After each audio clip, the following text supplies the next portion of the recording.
Hi, and welcome to Less Chatter, More Matter, a podcast about all things communication without the waffle. I'm Mel Loy, and in this show, I'll give you short, punchy, practical communication tips and insights you can start using in your communication practices right away.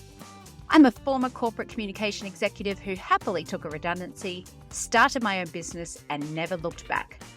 These days, I use my 20 plus years of experience to guide organisations of all shapes and sizes in how to communicate more effectively. I'm wife to Michael, auntie to 12 nieces and nephews, a gym owner, group fitness instructor, yoga teacher, and a bunch of other things as well. I promise these episodes will always be short, sharp, and insightful. So let's get amongst it. Hello, friends, and welcome back to yet another episode of the podcast. As always, it is a delight to have you here. And while I do have your attention, could you do me a favour and join the other listeners just like you who have taken 30 seconds to rate and review the show? It is so helpful to know that you find value in it, and it helps the show to be seen by more people, which is, of course, the ultimate goal. I want to share this learning as much as possible. Thank you to those of you who have already taken the time. You are super duper. Speaking of super duper, today's episode is something that I find super duper, and that is content planning. Content planning is one of those core skills I believe every comms person worth their salt should know how to do. And it's why I've included a whole module on the topic in my Communication Careers Fundamentals online course. Our worlds revolve around content these days. We have so many different channels to reach our audiences, whether that's internal or external or both. And all of those channels need to be fed with content to keep them alive and performing. But it can't just be any content. It needs to be purposeful content that has an intent behind it. And that content needs to be tailored for each channel and the audiences those channels serve. So there's a lot to think about. And that's why I find the most effective way to make sure your content will drive your goals is to make sure it is really well planned. Now, there's many ways to plan your content, but over time, I've pulled together my own content planning process and principles that I'm going to share with you today. And look, I'll tell you what, I'm not above a little bribery. So if you would like a copy of that template, rate and review the show, then send me a message. And look, I figure if you don't ask, you don't get, right? So it is a Google Sheet template. There's color coding, there's instructions for it, et cetera, et cetera. So if you'd like that, rate and review the show, shoot me a screenshot or a message, and I'll shoot that link over to you. Okay, let's get stuck into it. I'm going to assume that you've already chosen the right channels for your business. And if you haven't done that yet, I recommend you go back and listen to episode 36, which is all about that topic. So step one, after you've chosen the right channels, both internal and external channels, you need to determine what your content pillars are. Now, content pillars are what will help you decide what content you focus on creating, and they will help you also determine the content you won't use. So they act as guardrails for your content planning. You want to identify at least 3 content pillars, and I would do no more than 5 because it'll just become really hard to manage and your message could become really disjointed, or I guess it could dissolve the message or just make it really inconsistent because you're trying to include too many things too often. So 3 to 5 maximum. So what does that actually look like? Well, they could be your brand pillars that could align quite nicely, but it's more likely that they are linked back to the goals of your organization or your business goals with brand underlying those pillars. So for example, let's say that you work for a health organization.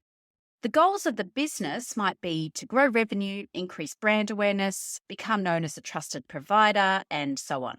And in doing so, they want to attract more customers and more potential staff members who are of the caliber that they're looking for. So you might develop 3 content pillars around the themes of education, engagement, and promotion. Under the education pillar, you could include things like fast facts or how-to videos, insights and research, all those sorts of things that are valuable to people, that educate them in what you do or why it is that it's important that they engage with you. Under the engagement pillar, your content could include inspirational stories from your customers or your staff. You could celebrate employee milestones like people who've been at the business 10, 20 years, those sorts of things. You could even include some behind the scenes stories that show what it's like to work at your business. And then finally, we have the promotion pillar, which is where you share your special deals, essentially sell your products and services. But again, I would caution that in this pillar, lead with what value people get out of those products and services or the problems that those products and services solve. Don't just try and hard sell them. So this is another top tip. If the only thing you ever put out through your channels is promotional content, you will lose followers very, very quickly. And this is why having the other content pillars is important, because they'll remind you of the valuable content that you need to be including so that people will not just follow, but engage with your content as well. So the other piece about content pillars is they are a really good educational tool for your internal stakeholders. So when they're sending you really crap content, you can explain why you won't be using it and link it back to business objectives. So it's not personal, it's just we've got these content pillars and they help support business objectives. Once you've determined those pillars, it's a really good idea to write a very brief description of what they're about and list some examples as well. So if you need to hand that over to somebody, you've got new staff joining, you're going on leave, whatever that looks like, it's very, very clear for people.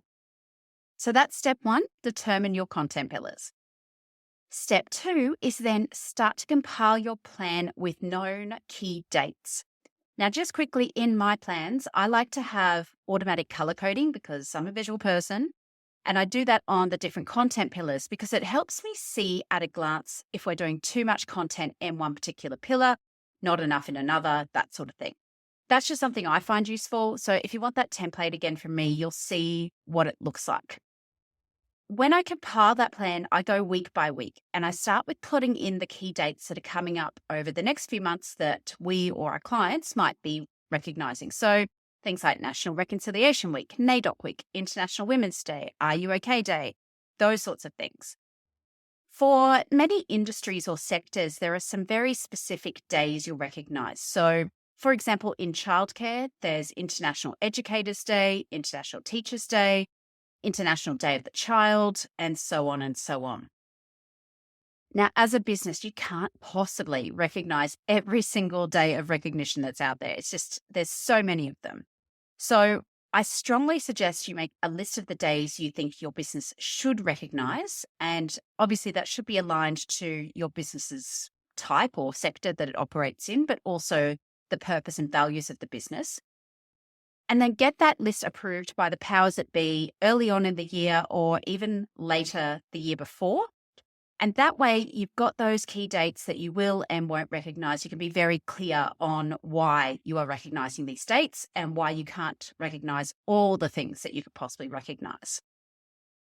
So once you've plotted in those key dates, it's time for step 3, which is the key milestones in your business. So, for example, these could be things like your business's annual general meeting of shareholders, full year and half year results. Maybe you do an annual awards ceremony or you celebrate your business's birthday, those sorts of things.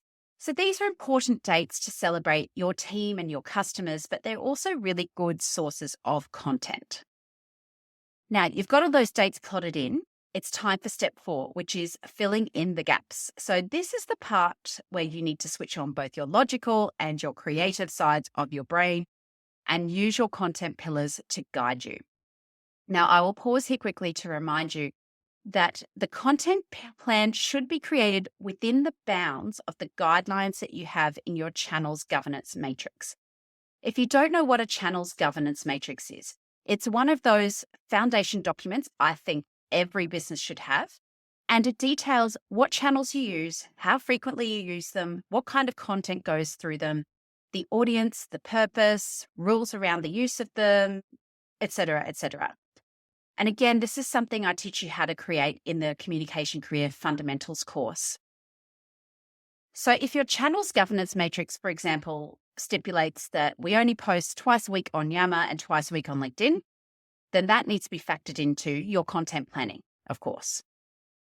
Now, as you're filling out the content plan, you are going to go week by week and put in what you're going to post on what date, on what channel, and what content pillar that content aligns to.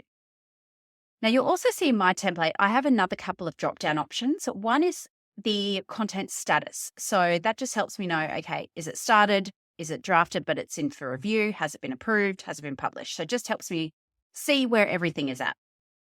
The other drop-down I have is responsibility. So who on the team will actually develop and post the content? Now, that's much more useful in bigger teams or when you're working with clients and sharing the load.